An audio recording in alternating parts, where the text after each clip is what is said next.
welcome to another edition of the Best Fleets podcast. Is this going to be the greatest episode we've ever recorded? Possibly. I don't know. I've come through a few others recently. They might be tough to beat, but we happen to have a big winner here with us. And representing Challenger, Steve Newton, Senior Director of Safety and Driver Development, and Geoff Topping, Chief People Officer. And first, if I could say right off the bat, congratulations.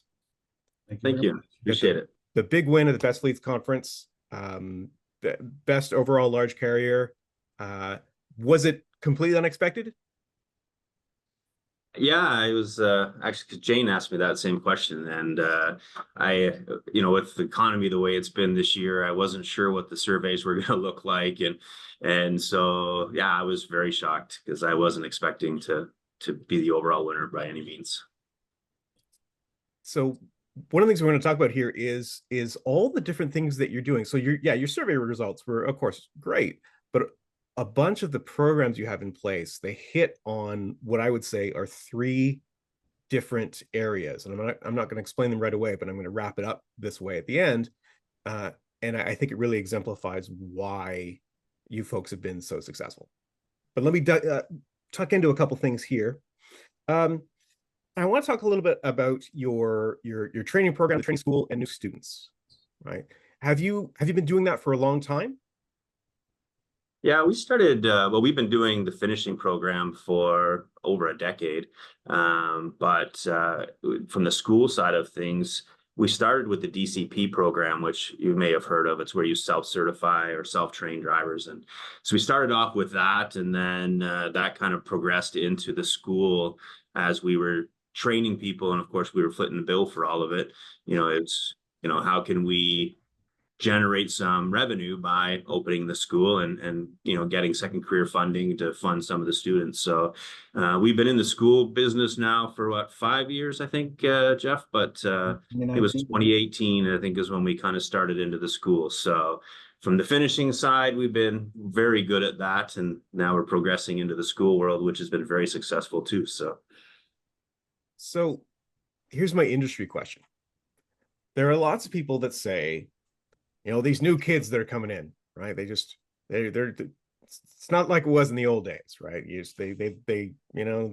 They're not as skilled, they're not as this, not as that. I don't know if that's true, but it wouldn't surprise me to hear that their approach to the job and to being taught is different from, say, students you might have seen 5, 6, 10 years ago. Would you say that's true?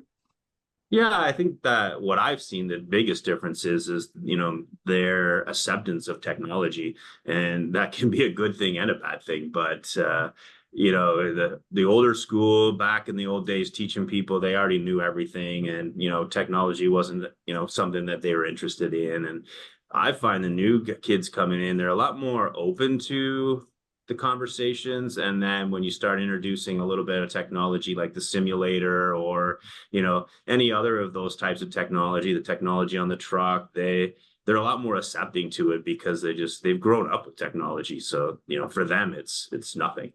Yeah Agreed, Geoff. Yeah, totally. And I think Steve's team does a really good job in the school and the training program of adapting to the new technology in the trucks or in the maintenance area or whatever that might be. And again, people today are more, even if they're not young, even if they're, in a second career phase in their life, people are more adapt to technology than they used to be. Three of us sitting talking on a screen is not something that would have happened in the past, right? We would have done this over a phone or we would have met in person. So I think everybody's acceptance of technology is different. And I think we all know that schools, any driving school, and there's a lot of great ones out there, can only prepare people so much. And it can prepare you to pass your license, and it can prepare you to have the foundation to do the job. But the finishing programs are where there's many carriers that have a finishing program. But the finishing programs we've focused really hard on, and again, Steve and his team do a great job of constantly evolving that, is really what takes that to the next level and helps you be ready to do the job, not just ready to drive the truck. And those are two different things, in my opinion, driving the truck and doing the job. Yeah, and to add to that a little bit before we move on, a lot of my trainers are obviously old school, and it took us the longest time to accept a GPS in the training platform, and so we were very you gotta learn how to read a map, which is important. Don't get me wrong. And the more the younger kids come in, and the more the younger kids they'd never even seen a map book before, and so trying to convince the trainers that we can still do an effective job. They're going to use the GPS in the real world. Let's teach them how to do it safely and how to do it properly. And, something as simple as that, we had to retrain the trainers because they're the old school, guys coming out of the truck. So, yeah. And I want to move in on that in a second. There is, related to maps, there's sort of an ongoing push and pull around logbooks. ELDs, of course, doing all that stuff. But a lot of people are saying, look, ELDs can go down, and if you get an inspection, they're going to want to see that you can actually fill out a paper log. Is that, do you agree with that? And does that track over to maps as well, or is mapping a different kind of thing? And just like Kind of the same idea, like, it's going back to the manual processes that we've kind of grown into the computer world, or and yeah, I mean, we still have to teach people how to do that. We still, especially in the school side of things, we teach people how to, fill out logbooks every day of their week, even though they're still being tracked on an ELD, so that they know kind of how, coming out of school, they know how to do both. And yeah, I don't think the ELDs don't go down as often as what people think, but you always have to have that backup just in case, so that transferable skill. yeah, absolutely right. Yeah. And I think it's kind of the fundamentals of it too, right? I mean, I can remember, when am I ever going to need to learn how to do this math? I want to work in the trucking industry. Well, I want to be a truck driver. So, Yeah. but if you don't know how to do the theory behind the math, a calculator really doesn't help you, right? I mean, some people would say that the computer or the calculator does the work for you. Well, you still have to know, if you want to add, if you want to multiply, it's the same thing. It's the foundation of the tool will help you, but you got to know why you're doing that and the kind of steps to do it. Okay. So like there's the procedural knowledge, then there's the conceptual knowledge. And if you're missing the concepts, then what goes the rest of it? Yeah, I get that. Yeah, for sure. I want to ask a side question, just about the simulator, because I never really get to sit down and talk to people about this, but I'm interested. Obviously, it doesn't give you a feeling of actually being in the truck, but it does get you a whole bunch of things. And so do you find that it is more useful for someone who is just learning how to drive, or are there things in there for someone who maybe has been driving for years but needs to fine tune something, or both? I'll jump in first, and then I'll let Geoff tell the story, because I can see Okay, it. I figured that's where you were going. I can see it in his face, but I'm going to say it's both, because yeah, the simulator drives muscle memory. So yeah, it's not the same as being out on the road driving, but it gives you that concept of, I'm steering the wheel. So it kind of builds that muscle memory as you're driving. So from a technical side, or if I'm learning a new skill and I'm trying to figure out how to back up, I can learn which way to turn the steering wheel to make the trailer go the right way, so that when I go outside, it speeds things up a little bit. So there's that technical side. And then there's kind of that, advanced driving skills, where you can do things in a simulator that you're not allowed to do on a road. So, if I can wipe out the truck and then rebring it, or, and teach people how to bring it back, obviously it's to the extreme, but you can teach people how to better control the vehicle. So there is a lot of advanced techniques as well. All right, Geoff, go.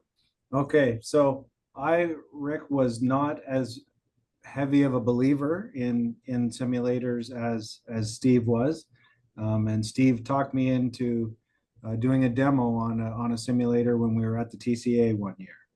And the demo was, if something's coming at you, steer to where the object is coming from instead of steer away from it, which is your automatic reaction, to steer away from it, right?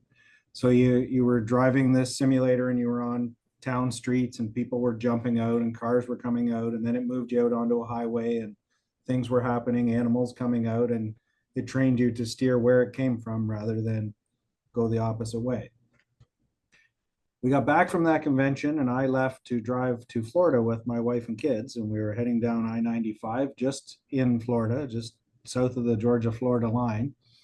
And a pickup truck was in front of us, and the liner in the pickup bed came out and flew up into the air. And I guarantee, had I not spent that time in the simulator, I would have turned this way and that pickup truck bed liner would have hit us. I turned to where it was coming from to get away from it instead. My wife was very impressed, actually, and I didn't have the heart to tell her I only learned that a few days ago. But um, I can guarantee, as sure as I'm sitting here right now, I would have hit that flying object if I hadn't have spent that time in the simulator. So Steve still grins. Look at him; he's grinning right now. That totally changed my opinion on muscle memory and what you can learn from a simulator, because I would have hit that object. Yeah, that's amazing. So in terms of muscle memory, I guess it's like playing catch before you actually play a game of baseball, right? Yep, Just absolutely. get that rhythm down, and then you go. You learn the fundamentals. You learn, you have a visual. You can talk about defensive driving all day long in a classroom. When you're sitting behind the wheel, you're seeing things come at you. You have to react. That's just driving that muscle memory. It's teaching you how to do something. And no, it's not real world. And if you go into a simulator assuming it's going to be real world, well, you're going to be very disappointed. It's not about being real world. It's about teaching things that you just can't teach on the road. Right. I love it. I love it. All right. I wanted to, your mentorship program, because we're talking a little bit of training. We're going to sort of dovetail onto that. Can you tell me a little bit about your mentorship program? Yeah, so two-prong. I'll talk about the driver side first. So we have all of our trainers are mentors, and then we have some extras that are some mentors as well. So they're on-road mentors. So these mentors are there basically 24 hours a day, 7 days a week. So we give out cards inside of orientation. It's got a bunch of names on it, tells you what shift they work. And then that way, if you have a question at customs at 3 o'clock in the morning, this trainer works midnights and he's available. And we pay for their cell phone bills and all of that so that they can, they make these phone calls in the US or wherever. And so now I always have somebody to call if I have a question. I don't know where a customer is. I don't know how to clear a bond. I don't know how to do whatever. And there's tons of people to make those phone calls and you can call. So pretty much all of our on-road trainers are mentors, and many of the yard trainers are mentors as well. I even have one of my safety supervisors still a mentor from when he was an on-road trainer. And so he still gets phone calls in the during the day or whatever from the mentorship cards that we continue to hand out. So, Yeah. and then the second, sorry, go ahead, Geoff. On top of that, I think it's just been a great program to help other drivers learn more about the industry, but also connect with some of the more experienced drivers, and a chance for them to ask a question without feeling ashamed about it. They might not want to phone in and ask safety. They might not want to phone in and ask the driver managers or somebody in operations, and they can look on the list and see that this is a BC highway driver or a Quebec local driver, and I have a question about something specific to that. So it takes away the fear, it takes away the anxiety, and let's face it, it helps develop our people. It helps develop the people that are the mentors, right? They get to give back, and they take a lot of pride in it. There's certain ones of them come and tell you almost every time they get a call, and sometimes they don't get a call for a month, and the other times they get 5 a day, right? So yeah. It's a pretty. It kind of stemmed out of it, and I'd love to take credit for creating this program, but we didn't. It created itself, and so obviously we have a strong finishing program, and we bring in a lot of entry level drivers, and these entry level drivers will ride with a city driver for, or not drive, but work with the city trainer for a couple weeks. Then they work with a highway trainer for a few weeks, and they were building these bonds with these trainers, and these trainers became their mentors way after the fact. And so we just took what was already existing and built a program around it and said, hey, we'll start paying for your cell phones and, this and that, so that, now you got some credit for actually doing it, and handed out some cards. So, I'd love to say that we created it, but the culture created it. So that was my next question. How did this come about? And I think connected to that, we at Best Fleets will often tell newer companies that are newer to the program who don't have sort of these robust programs, you know, listen to these podcasts, go to the education session, talk to the winners, find out what they're doing. And so so you can imagine there's a new company watching this, hearing about this, you know, pretty robust mentoring program and wondering, how do I get started? What if my culture doesn't automatically spawn that? How do I get started? I don't know what the answer is, but maybe you've got some I ideas. honestly think that's pretty simple. If you want, I mean, pick a couple of long-term, or maybe they're not long-term, maybe they're short-term people who really fit the mold of what you're trying to build your culture into, and that are willing to give back of their experience and even share their mistakes. Hey, you know, Geoff, let me tell you about a mistake I made so you don't have to make it, kind of thing, right? And that people want to help other people. That's a human thing we all have. So it doesn't take much. It takes a couple of business cards with some phone numbers on it, and you pass them out to every new hire, or and you say, here's Rick. He's been with us for 15 years. Even if you were a 10 truck fleet, here's Rick. He's been with us 15 years. He's been to every one of our customers. He knows his way around the yard. When you're here in the yard and you can't find something on Sunday afternoon, Rick would know where it is, kind of thing, right? Like, This sounds I'm like gonna the say that yeah, I'm gonna say that it's probably happening anyways. But I worked yeah, for a few companies in my time, and all you got to go do is hang out in the driver's room for a few minutes, and you're gonna know it's already happening in probably every organization.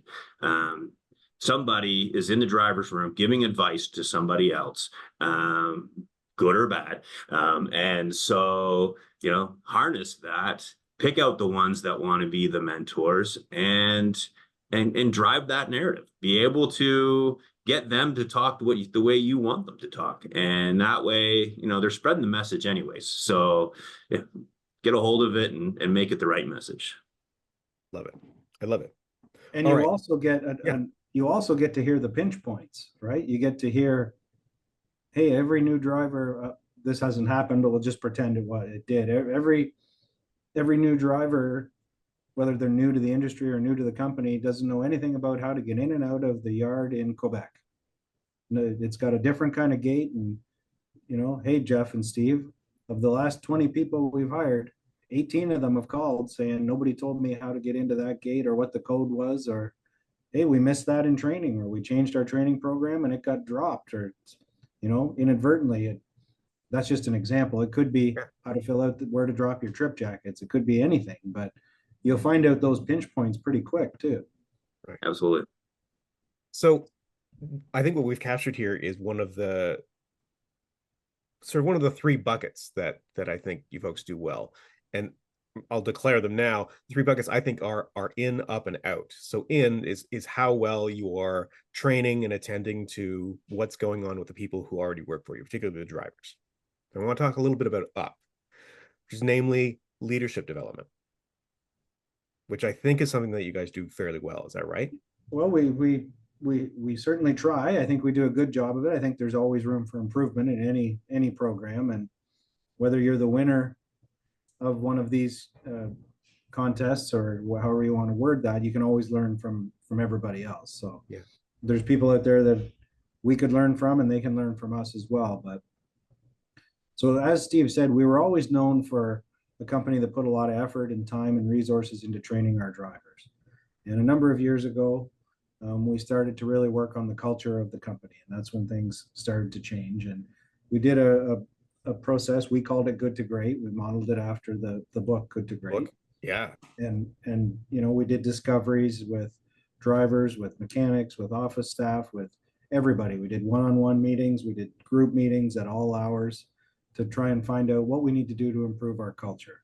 And our goal is to be people first, and that means it doesn't mean give everybody everything they want. It means give them the tools, give them the training, and give them the opportunities to succeed in their career.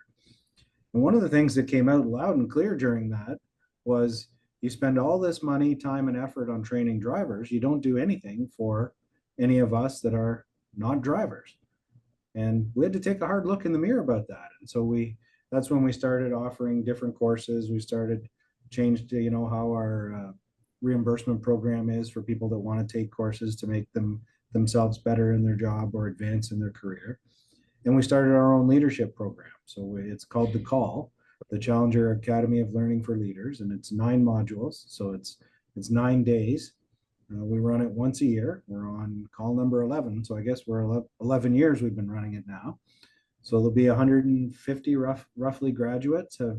We put about 15 people each time through it. And it's people that have been identified throughout the organization on the non-driving side that maybe they're going to be set up for a leadership role.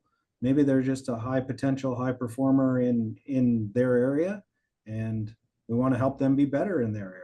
Maybe they don't want to be a manager, or a leader, or anything, but they want to be the best operations person on the weekend shift. I'll just use that as an example. Why wouldn't we invest in that person and teach them a bit about personal leadership, teach them a bit about team dynamics, teach them about, group leadership, teach them about situational leadership, dealing with difficult conversations, those kind of things. So those 9 modules put together the group of the Call. And when you go see that sessions, there's people from every department. And it's funny to watch when you see them. We always have a graduation where them and their direct leaders there, and they get their diploma, and we have a cake and that kind of stuff, and they get their pictures taken. It's a big deal. Jim, our president and CEO, is there to thank them, and we decorate up the boardroom nice for it. It's a big event. And you see those people from different departments, and later you still see those people talking to each other about different things. You'll see someone from the shop who took the call with someone from IT, and you'll still see them, and they admit to, when they're struggling with a situation, hey, Rick, you took that course with me back 2 years ago, and we remember the team dynamics one. I want to talk about, I'm having this issue, and you'll see them getting their books out from the call or discussing it, and those bonds have really built. It's a pretty interesting dynamic that I don't think was part of our plan. Our plan was to build everyone's, speaking a common language, using the same kind of tools and theories, but they're still talking to each other years later. Kind of like going through basic training together. You mentioned good to great. I happen to have the next one here. Now, we didn't plan this. We didn't talk about this beforehand. I just happen to have the next book right here, and it's not a plug either. I don't, I have to read that. Yeah, no, it's phenomenal stuff. But I think going off of what Geoff had said, it's amazing the relationships that get built. It's like going to college, right? I mean, they go to this academy and they spend 8-9 sessions together and full days, and it's almost like they become college graduates together, and they still hang out. A funny story that came out of that was a couple graduates that came out created what they call them. We haven't formalized this, and it's not public, so I guess it'll be public now. Because we haven't got. You can edit it out if you want. No, this is a good one. We haven't got a good name for it, but it doesn't matter. So a couple of the graduates created a program we call it PDP right now, and really what they're doing is developing supervisors and dispatchers direct line with the drivers. Right now, it's mostly geared towards safety, but they're doing mini sessions with the supervisors and the and frontline staff, customer service, all of that on hours of service and safe driving and the importance of drug and alcohol testing, and they built their own program around it, and again, I'm not taking any credit because they created it, they made it, they ran with it, they're the ones doing the training, and it's just how that culture kind of morphs from you started something and now it just kind of they're just doing it on their own, and it's quite amazing to see. And the real ironic part of that is one of our SMART goals for this year that Steve and I had on our list of things to do was to develop a program, safety for the non-safety professional. And here, those two people came up with that on their own, built it, kind of came to Steve and to the operations leaders and said, we want to try this. And now it's being done. It's going to be done across the entire organization. It's amazing. It sounds like you guys are really good at getting out of the way. We try. That's Seriously, what it right? takes. That's what it takes. Huh. Yeah, if there's momentum, whether it's drivers starting to become a mentor in that room, or it's what these students want to do, you're like, if you see the green shoots going, make sure they got enough fertilizer, enough sunlight, enough water, and then just Let it go. let it go. Let it grow. Yeah, Manage, of course, because you don't want it to go off the rails. But hey, it's their creativity. If you try to lock down the creativity, then you're not gonna win. I mean, right, right. I'd love And to sit here and pretend I've got all the answers. I don't. I think one of the other real keys to the program of the call is it's an external resource that teaches the content. And the content was all developed. It's Challenger branded. It's developed to our culture, to how we do things, to our processes and procedures, to our mission, vision, and values. It's developed totally for us.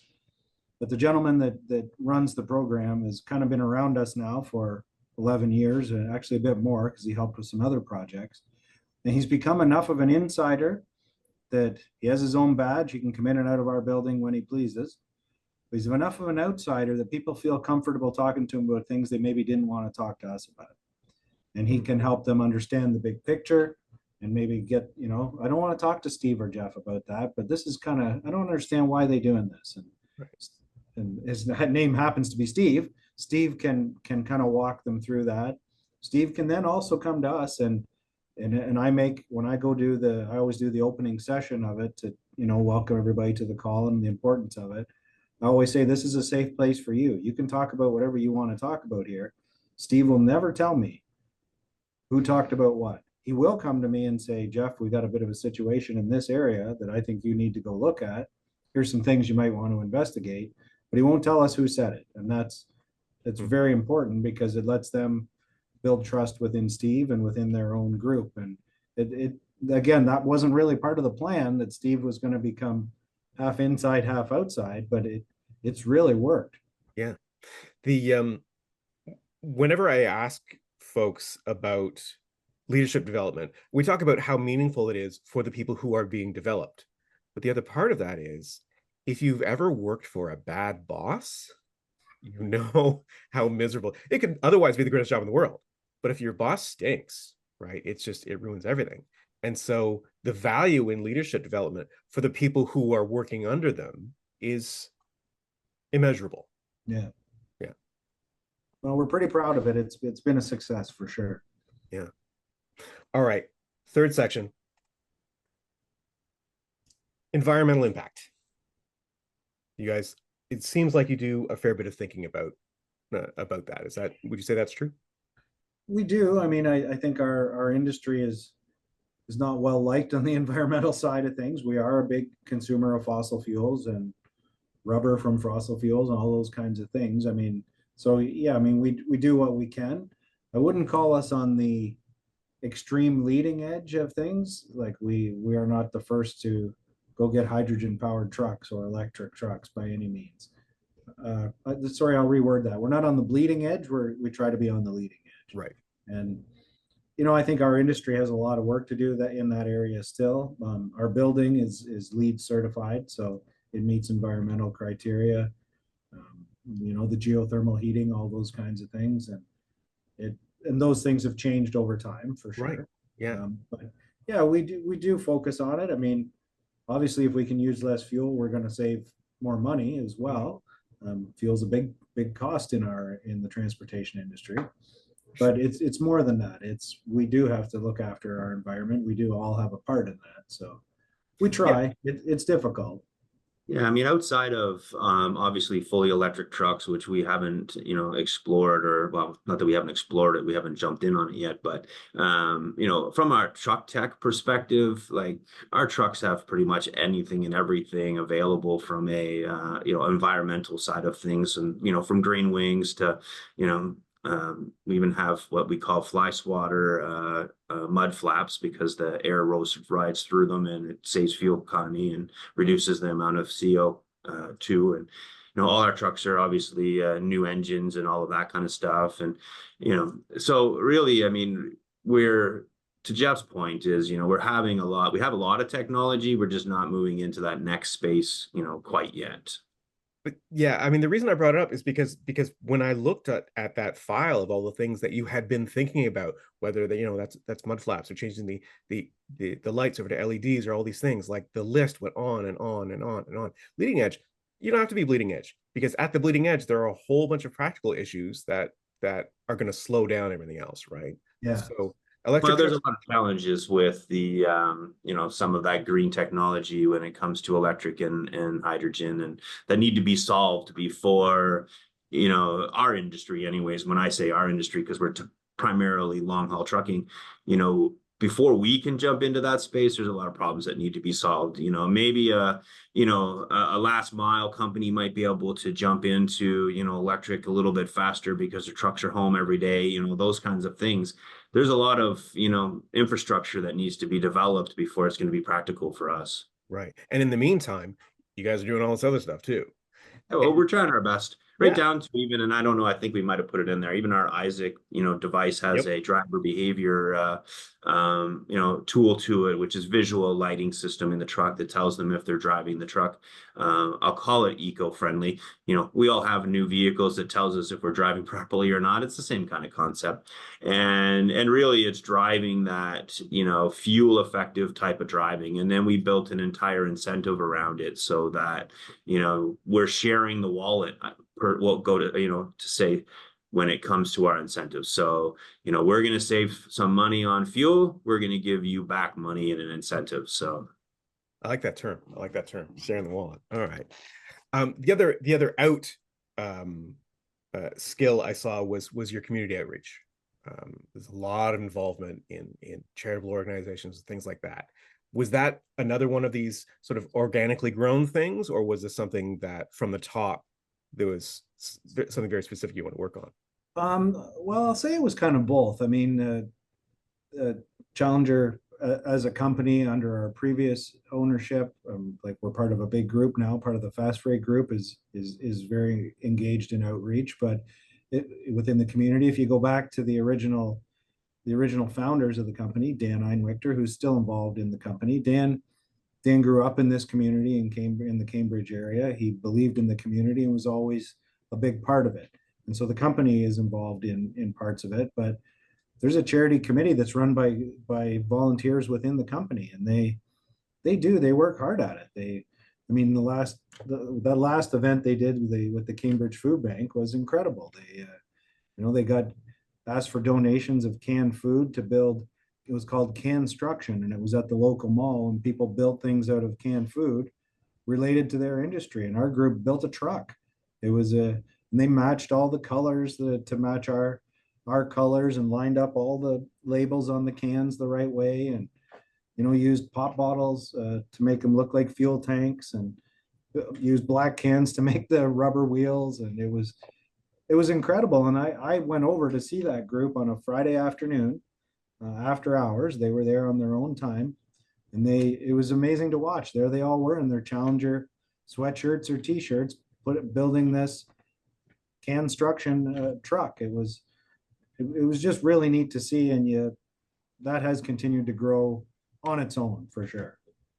Well, and I was going to say, even some of it, drivers come to us and, hey, I'm involved in the Big Brothers. Can I borrow a truck and go and move a whole bunch of Christmas trees? Sure, go ahead. I want to be part of the Special Olympics. Can we put trucks in it, and can we raise money? Yeah, sure, go ahead. And so talk about getting out of the way again. And, sometimes it's, they come to us and say, hey, this is what I want to do, and can I do it? So we've got involvement in a few organizations that are completely driver engaged, not us. Right. Amazing. Quite possibly one of the best episodes we've ever had. I will say this was fun. This has been a great pleasure talking to you guys, and I want to congratulate you again. It was a great win. It was great seeing you at the event, and I'm looking forward to seeing what else you guys do in the future, because you're just always looking for that next thing, or allowing that next thing to happen. Yeah. So thanks for having us, and again, we're pleased to be part of the program, and thank you so much. Amazing. No, Thank I you. appreciate Appreciate it. it. Thanks.